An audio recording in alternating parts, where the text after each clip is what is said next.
This will include how to work with feelings, yours and theirs, how to attune yourself to your children so that you can learn to understand them better, and how to have a real connection with them rather than getting stuck in exhausting patterns of conflict or withdrawal.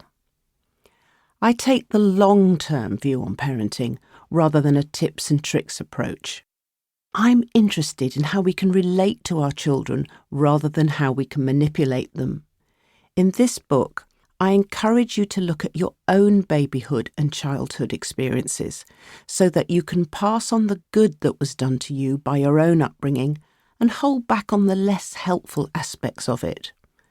I'll be looking at how we can make all our relationships better and good for our children to grow up among. I'll cover how our attitudes in pregnancy can have a bearing on our future bond with our child, and how to be with a baby, a child, an adolescent or an adult child so that you can have a relationship with them that is a source of strength to them and satisfaction to you. And, along the way, have far fewer battles about getting them dressed, fed, washed and put to bed. This book is for parents who not only love their children, but want to like them too. Part 1. Your Parenting Legacy. The cliché is true. Children do not do what we say, they do what we do. Before we even consider the behaviour of our children, it's useful, essential even, to look at their first role models, and one of them is you. This section is all about you, because you will be a major influence on your child. In it, I'll give examples of how the past can affect the present when it comes to your relationship with your child.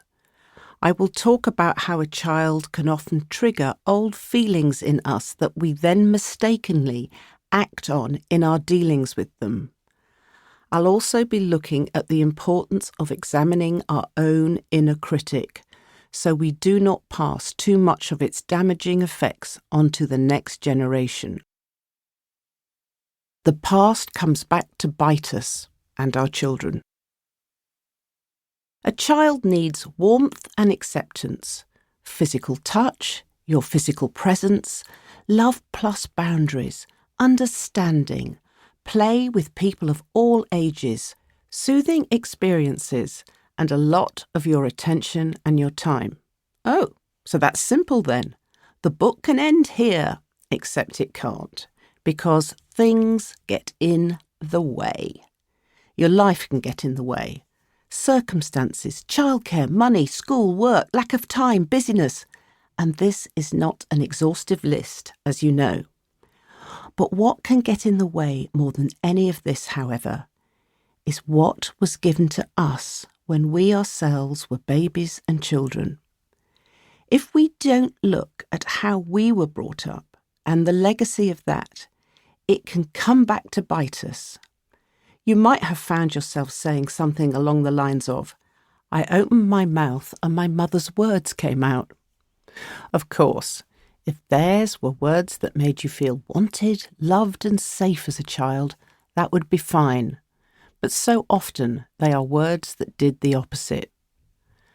What can get in the way are things like our own lack of confidence, our pessimism, our defences, which block our feelings, and our fear of being overwhelmed by feelings. Or, when it comes specifically to relating to our children, it could be what irritates us about them, our expectations for them or our fears for them. We are but a link in a chain, stretching back through millennia and forward until who knows when. The good news is you can learn to reshape your link, and this will improve the life of your children and their children, and you can start now. You don't have to do everything that was done to you. You can ditch the things that were unhelpful. If you are a parent or you're going to be one, you can unpack and become familiar with your childhood. Examine what happened to you, how you felt about it then, how you feel about it now. And, after having done that unpacking and taken a good look at it, put back